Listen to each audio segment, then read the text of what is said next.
Hi, welcome to Prajim Technologies. My name is Venkat. This is part 1, Introduction to C Sharp. In this module, we will understand the basic structure of a C Sharp program, what is a namespace, purpose of a main method. With that, let's jump straight into a demo. Fire up Visual Studio, go to All Programs, Microsoft Visual Studio 2010, Microsoft Visual Studio 2010. This fires up Visual Studio. Now create a new project, go to File, New, Project. And remember, with .NET, we can use a variety of different programming languages like C Sharp, and there are other programming languages as well, Visual Basic, C++, F Sharp. Now we will choose our programming language as C Sharp, and with .NET, you can create different types of applications. You can create web applications, Windows applications, Office applications, SharePoint, WCF, etc. But we will be creating a console application. So the type of application is console application and the programming language is Visual C Sharp. We will name our project as Introduction to C Sharp. And we are going to create that project in C drive. Click OK. So this creates a C Sharp console project for us. Now we will be talking about Solution Explorer, Properties Window, Toolbox, etc. in a later session. So let's close them for now. And I want to make this program as simple as possible. So let's leave only the basic required, lines of code within this program and get rid of the others. So let me get rid of this unwanted namespace declarations. I also don't require this line, this one, and I don't even require these parameters to the main method. All right. So if you look at this particular program, it's a very simple program. Hardly 3 lines of code with a couple of braces around it. Okay, now what do we want this program to do? I want this program to print a very simple message onto a console screen. Now if you're wondering what is a console screen, it's nothing but the command prompt window. And to get to the command prompt window, start run and type cmd or command. Okay, anything would get you to the command prompt. So this is the command prompt window. Okay, so on a window like this, I want a message, welcome to C Sharp training, and I want your C Sharp program to do that. And to do that, it's very simple. Okay, I don't have to write any new methods or something like that. I can make use of the classes that are present inside the .NET Framework. Now, if you're new to what is .NET Framework, then please check my video tutorial on .NET Framework Basics. Okay, so within .NET Framework, we have a class called console class. Okay, we can use this console class basically to write messages onto this console window, which I have just shown you, or read messages from the console window if a user has typed something into that. Okay, so now my program has to write something onto the console. So I'm going to use a function called writeLine. Okay, so I'm using this writeLine function, and to that I will pass a message that I want to be printed onto the console. For example, I want this message, welcome to C Sharp training, to be printed onto the message. And now to run this program, all I have to do is press Ctrl F5. And once you do that, you have that message on the screen. Welcome to C Sharp training. Press any key to continue. When I do that, the program terminates. Okay, so it's as simple as that. So if I have to print a message, all you have to do is use this writeLine method, pass it the message that you want to print it, and this function is present inside this class. Now, if you look at this program, there are a couple of pieces involved in this. Okay, the first line right here is called the namespace declaration. Okay, so what do we mean by namespace declaration? Basically, this line tells that to the rest of the program, we are going to make use of code that is present inside this system namespace. Okay, so what is a namespace? I mean, at the moment, understand that a namespace is a collection of classes, for example.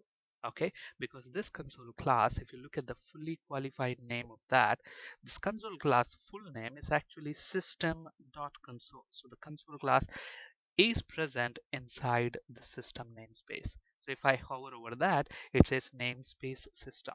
So this console class is present inside this namespace. Now, if I don't have this declaration there, what's going to happen? Look at this. We get an error. Okay, so what is that? The name console does not exist in the current context. Okay, so this red squiggly line indicates it's an error. So if I try to build this application, if I go to the build menu and says build solution, I get a compiler error. The name console does not exist in the current context.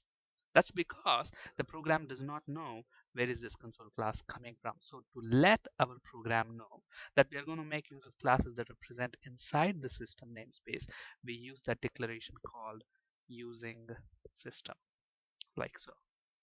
So this will tell to our program, we are going to make use of that class, console class, which is present inside this namespace.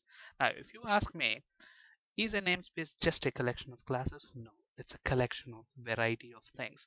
For example, let me take you to the slide. So in this slide, you can see that a namespace is basically used to organize your code, and it's a collection of classes, interfaces, structures, enums, and delegates. Now, what are these? Okay, so we will be talking about classes, interfaces, structures, enums, and delegates in a very great detail in our later video sessions. So until then, don't worry. So, but just understand that a namespace is basically used to organize your code, and it's a collection of all these. Okay, so that's that. Now, just to show you, it's in fact is a collection of all that system dot. Look at this. For example, action, that's a delegate. So a namespace can contain delegates. And if you look at this one, activator, that's a class. And similarly, there are various other things like events, etc. And if you look at this, interestingly, this one is actually a namespace. So a namespace can contain other namespaces as well. So what is a namespace? A namespace is used to organize your code, and it's a collection of classes, delegates, namespaces, etc.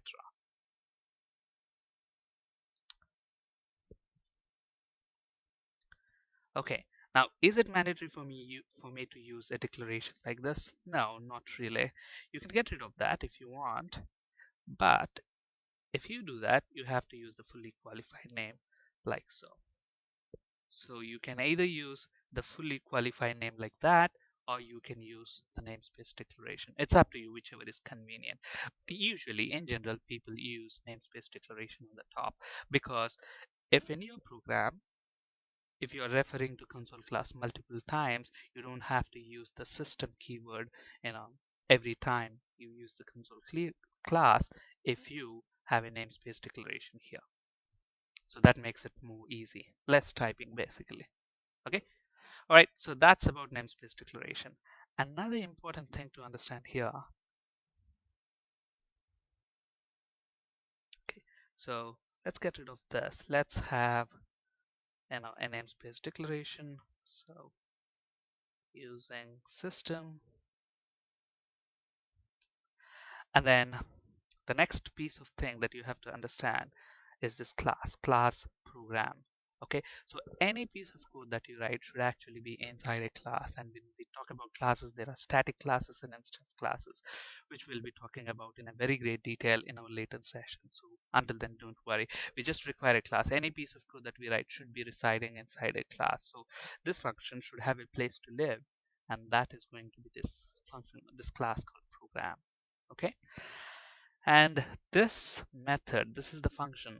Functions and methods are the one which will actually do the work. We will be talking about functions in a very great detail again in a later session. A function will have something called access modifiers, static modifiers, return types, function names, and parameters. So we'll be talking about all these in a later session. But if you look at right here, this function name is called as main function. So basically this function tells, okay, the program execution, when I actually run the program, the execution should start right there and end right there. So if I run this program, what's going to happen? It enters, you know, it starts executing here, prints this line, and terminates here. Okay, now let me make a copy of this. Say for example, I have, maybe I'll call that main one, and just for differentiation, we call this as training one. Now, if I execute this program, do you think will this message be printed, or this message will be printed, or both of them will be printed? What do you think will happen? You know, from this slide, if you understand, main method is the entry point to your application. So where is the main method? This one is the main method. This is not the main method because it says main one. So it treats that method as something else. So this is the entry point. So your program execution starts here, ends here, which means it only will print this line. It doesn't print this line. Okay, so if your class, you have this class called program. If this class has got hundreds of methods inside that, now where should your console application start at execution? That's what is determined by your main method. So your main method is basically the entry point into your application. Okay, now so let's go ahead and run this. The moment I run that, look at this, it says welcome to C# training, which is this one, but it doesn't print the line. But what if I want even that line to be printed? And the way to do it is just before, we know that the program will be terminated here. Just before that, call your main one function as well. So what happens when we run the program? The execution starts here. It prints this line, and then sees this method call, this function call. All right, let's wait. I need to call this function as well. So it goes here. It executes this function, finishes the call, come back into this line, and terminates the program. So now if I go ahead and run this program, it's going to print both of these messages onto the console. So it's as simple as that. But one thing to keep in mind is that every console application should have a main method, which basically tells that's the entry point. That's where the program should start executing. Okay, so to sum up, this is a simple C# program. We have a namespace declaration, and we need to have class, and inside that class we have our main method, which signifies the entry point into your application, and we are printing a message onto the console. Using system declaration, the namespace declaration indicates that you're using the system namespace. A namespace is basically used to organize your code, and it's a collection of classes, interfaces, structures, enums, and delegates. And main method is the entry point for your application. So that's it in this presentation. For additional resources, please check our website at prajimtech.com. And for any interview questions, ASP.NET and C#, please refer to these two resources. Thank you for listening. Have a great day.